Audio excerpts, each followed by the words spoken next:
evening. Pernahkah Anda berpikir Anda tinggal di sebelah seorang pembunuh sungguhan? Pendiam, sopan, selalu menyapa, dan tepat di bawah lantai rumahnya. 33 mayat. Begitulah persisnya kehidupan seorang warga Amerika di pinggiran kota Chicago. Tetangga menyebutnya sebagai pusat perhatian. Dia mengadakan pesta, membantu perbaikan, dan mengenal setiap anak di jalan dengan namanya.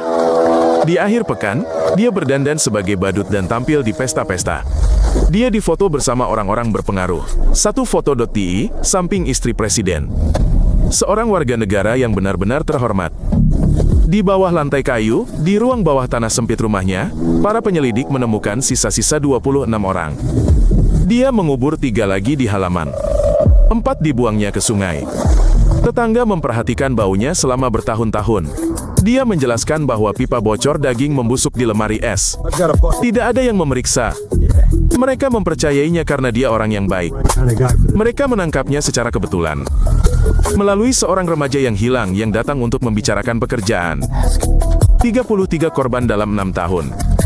Sebagian besar dari mereka tidak pernah diidentifikasi selama hidupnya. Di persidangannya, ia menangis dan menyatakan dirinya tidak bersalah. Ia terus melukis saat berada di sel hukuman mati dan menjual lukisannya kepada para kolektor. Setiap lukisan laku terjual dengan harga ribuan dolar. Setelah eksekusinya, otaknya diambil dan diberikan kepada para ilmuwan. Mereka mencari anomali dan tidak menemukan sesuatu yang tidak biasa.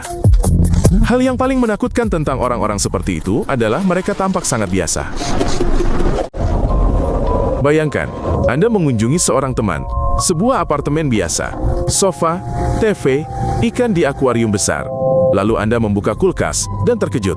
Seorang penyendiri pendiam dari sebuah kota di Amerika menyimpan kepala manusia di sana. Bukan 1, tapi 4. Ditambah jantung dan sepotong tangan yang terputus dalam kantong plastik. Di samping bahan makanan biasa, di sudut kamar tidur berdiri sebuah tong berkapasitas 200 liter. Di dalamnya terdapat 3 mayat, perlahan larut dalam asam. 2 tengkorak tergeletak di meja komputer. Itu adalah malamnya yang biasa. Selama 13 tahun, ia membunuh 17 orang. Ia bekerja di pabrik, tinggal sendirian, dan hampir tidak berinteraksi dengan siapapun. Tetangga mengeluh tentang bau aneh. Ia mengatakan kulkasnya rusak. Ia memotret semua orang. Ia menyimpan foto-foto itu dalam sebuah album. Ia ingin mengingatnya. Para penyelidik menemukan total 74 foto. Mereka menyebut pembongkaran apartemen ini sebagai pembongkaran museum pribadi. Ia tertangkap hanya karena salah satu korban berhasil melarikan diri ke jalan dengan tangan di borgol. Polisi kemudian menemukan bahwa 2 bulan sebelumnya, petugas telah mengembalikan seorang anak laki-laki yang melarikan diri kepadanya. Anda pikir itu tidak mungkin terjadi di lingkungan Anda? Ada beberapa apartemen di gedung tempat tinggalnya. Para tetangga telah mencium bau itu selama bertahun-tahun. Tidak ada yang menghubungi pihak berwenang. Terkadang, diam dapat merenggut nyawa. Sekarang Anda akan belajar tentang seorang pria yang menjahit topeng dari wajah orang sungguhan dan memakainya di malam hari. Ia tinggal sendirian di sebuah pertanian. Para tetangga menganggapnya aneh, tetapi tidak berbahaya. Setelah kematian ibunya, ia mengunci kamar ibunya dan membiarkannya begitu saja. Sisa tempat tinggalnya diubah menjadi bengkel. Di malam hari, ia pergi ke pemakaman dan mengambil bagian-bagian dari orang yang dikubur. Dari kulit yang dikupas, ia membuat topeng utuh, dengan alis, bulu mata, telinga, dan dagu. Ia memakainya di malam hari dan berjalan-jalan di sekitar rumahnya. Ia mencoba wajah orang lain seperti orang lain mencoba baju. Kursi di rumahnya dilapisi kulit manusia. Kap lampu terbuat dari wajah. Ia makan sup dari tengkorak yang digunakan kembali sebagai piring. Garpu ditancapkan ke tulang. Ia menyebut ini kehidupan sehari-harinya. Polisi menemukan ikat pinggang yang terbuat dari daging, rompi yang terbuat dari bagian atas tubuh wanita, stocking yang terbuat dari kulit kaki, kotak-kotak jeroan di lemari es. 40 kunjungan malam hari ke pemakaman terdokumentasi. Dia benar-benar ingin menjadi seperti ibunya. Dia ingin menjahit setelan kulit lengkap dan memakainya. Dia sendiri berkata, mayat daru coba tumar, mayat dari kuburan terlalu bau, jadi dia tidak punya cukup bahan. Pria lajang ini menginspirasi 3 film horor kultus, Psycho, The Texas Chainsaw Massacre, dan The Silence of the Lambs. Kenyataan ternyata lebih menakutkan daripada skenario fantasi apapun. Mengapa orang-orang seperti itu seringkali terlihat sangat normal? Karena kenormalan adalah topeng terbaik dari semuanya. Tidak ada yang mencari monster ketika mereka melihat tetangga yang menyenangkan. Pria yang menyembunyikan mayat di bawah dek adalah seorang pengusaha sukses, pemimpin pramuka dan jemaat gereja. Perusahaannya membangun perumahan untuk orang lain. Dan di bawah rumahnya sendiri terdapat pemakaman. Pria yang menjahit topeng dari wajah tinggal di pertanian selama beberapa dekade. Tetangga mengundangnya saat liburan, memintanya membantu pekerjaan rumah. Dia tersenyum, membantu, dan kembali ke koleksinya.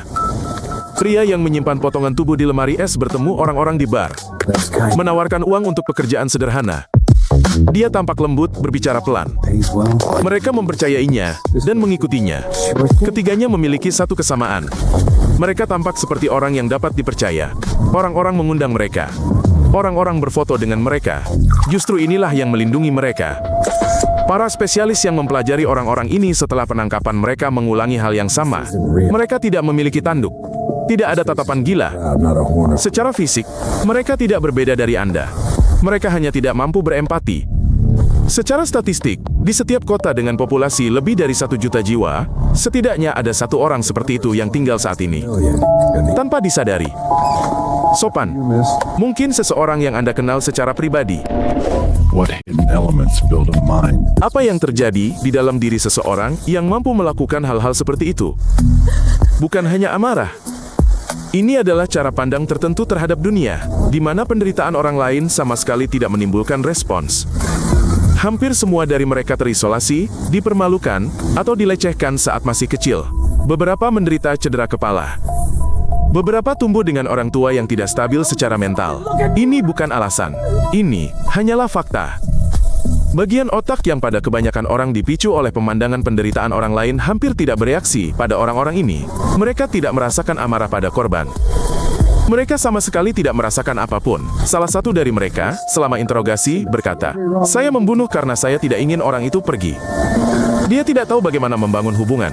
Satu-satunya cara yang dia temukan untuk menjaga seseorang tetap dekat adalah dengan cara ini. Yang lain menggambarkan perasaan hampa yang terus-menerus di dalam dirinya. Dia mengatakan bahwa tidak ada yang memberinya kegembiraan atau kedamaian. Dia mencoba bekerja, berkomunikasi, hobi. Tidak ada yang membantu. Ini bukan cerita tentang monster dari film. Ini adalah cerita tentang orang-orang yang hidup berdampingan dengan mereka. Mereka berjalan di jalan yang sama. Mereka membeli makanan di toko yang sama. Mereka tampak persis seperti Anda sekarang. Semua cerita ini nyata. Semua orang ini benar-benar ada. Dan mereka semua tidak diperhatikan selama bertahun-tahun. Berlangganan saluran ini dan tonton episode lainnya, ini penting.